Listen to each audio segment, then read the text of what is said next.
what happens to the y's, positive or negative? T is a big negative number. Negative, you see that? So what's going to happen is the y is going to come in from there, it's going to loop up, and then go down like that. And if I eliminate the parameter,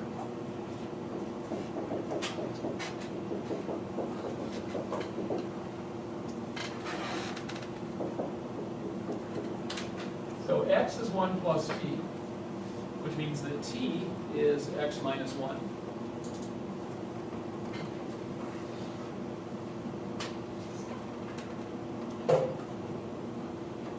So I can plug in f of y.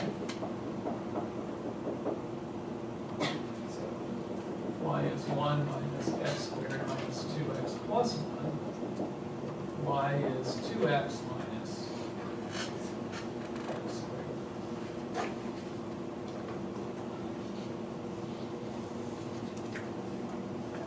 It's not a great picture. This should have been at 1, 1. Like that. So when I was drawing this one, I should have put, so I cross that out.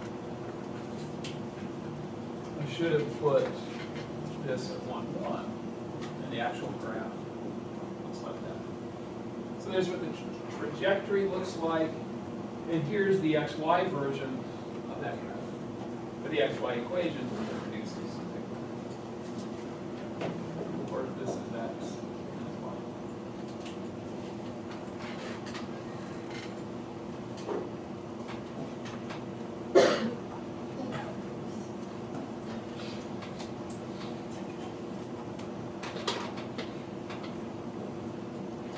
The second one, I'm going to actually eliminate the parameter first and talk about its relationship with the first one.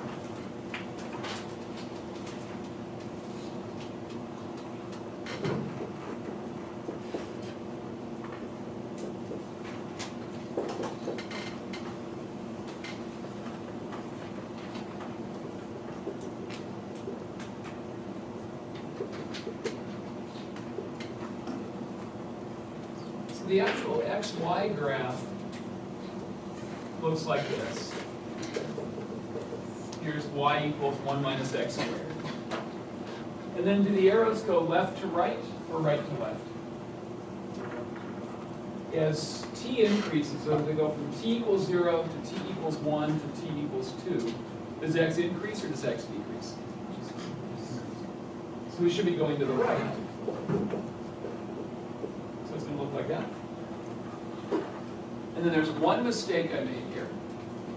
What's that mistake? Yeah, t can't be negative. So this graph has to start at t equals 0. Yeah, at t equals 0. X is 0, y is 1. So there's the graph of those parametric equations.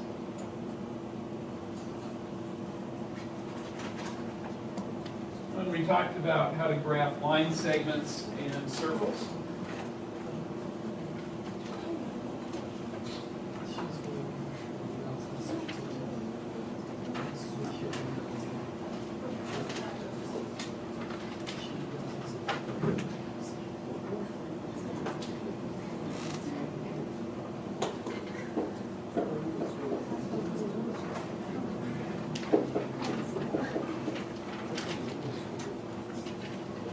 Got a line that passes through these points.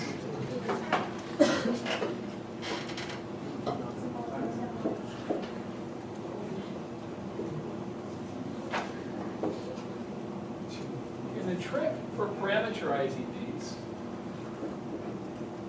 is, first of all, assume that one of the points is t equals 0. We don't have a direction, it doesn't matter which one. Does this one have a direction?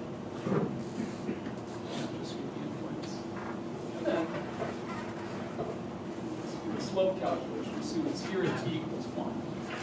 So in one time segment, x went from -1 to 3, x increased by 4. And the y coordinate, we started at y equals 2, we made it up here, y equals 4. So over 4. So when t equals 0, I want x to be negative 1. And then 1 second later, I want to add 4 to it. 2 seconds later, I want to add 8. 3 seconds later, I want to add 12. So that's my way of describing x. And y is similar. It starts at 2. And every second, I add another 2. Parameterization of that line. And the other basic shape, I mentioned this before, is there's very little overlap with this class and with Calc 3. The only overlap is the parametric and polar equations. And the most important parameter, you call this parameterizing the line. It's the most important parameterizations you're going to have in Calc 3 next semester are lines and circles.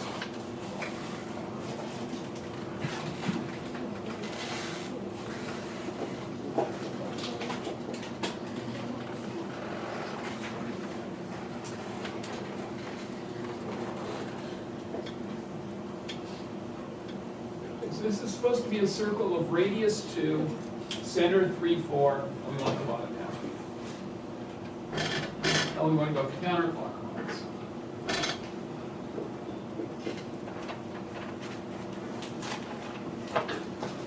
So this is actually interesting. Let me tell you what's going to happen. So you're going to have a function that's going to be defined. The inputs are going to be x, y. The outputs are going to be z. So you can imagine that this is going to be what you're integrating over. And then you've got a function up here like this, and you want to find the area under that curve. So you need a way to describe this region as it walks through that space. So first of all,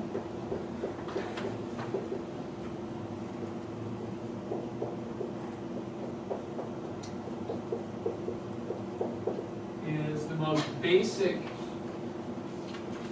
xy curve, the most basic circle is x is cosine, y is sine. That would be a circle centered at the origin with radius 1. How do I make it radius 2?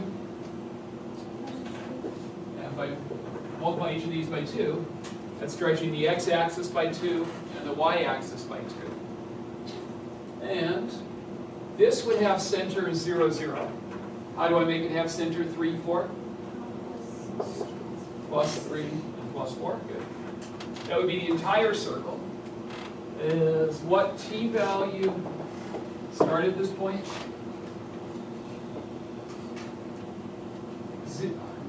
Yeah, this one, pi. You see that? So we actually drew another xy plane here. Is this angle is pi over 2.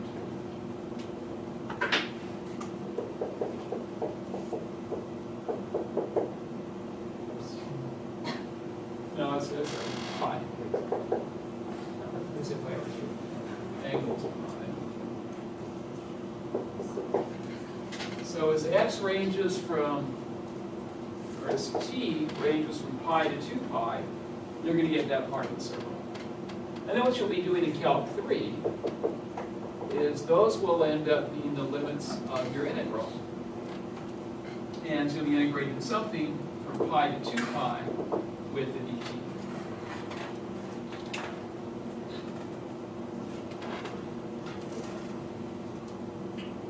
So almost everything's the same.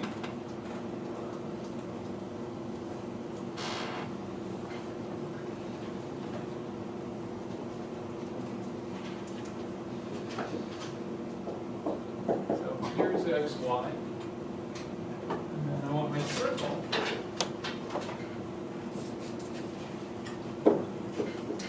Be it 3, 4. Radius 2.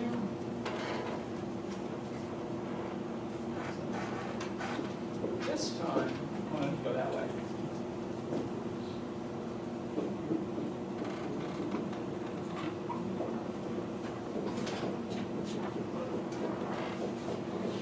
Okay, start with the sine and the cosine.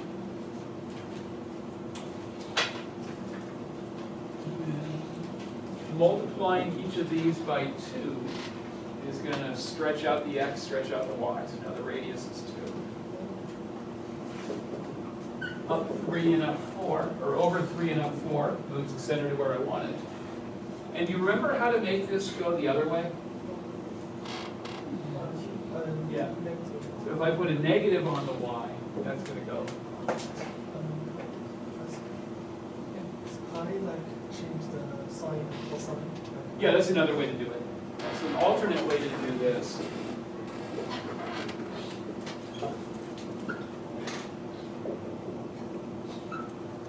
Both is correct. Both are correct. That's correct. And just give me different ranges of t's. So that's it. We'll do mine and then we'll do yours. So we'll see what t values. So this is the point. What's this point? X is 5. Is 4. And then this is the point. Actually, hold on. Oh, what range of t's are going to make this happen? I got 0 to pi. Agree?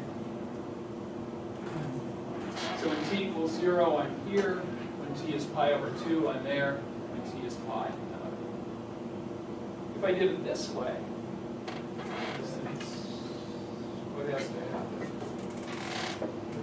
Pi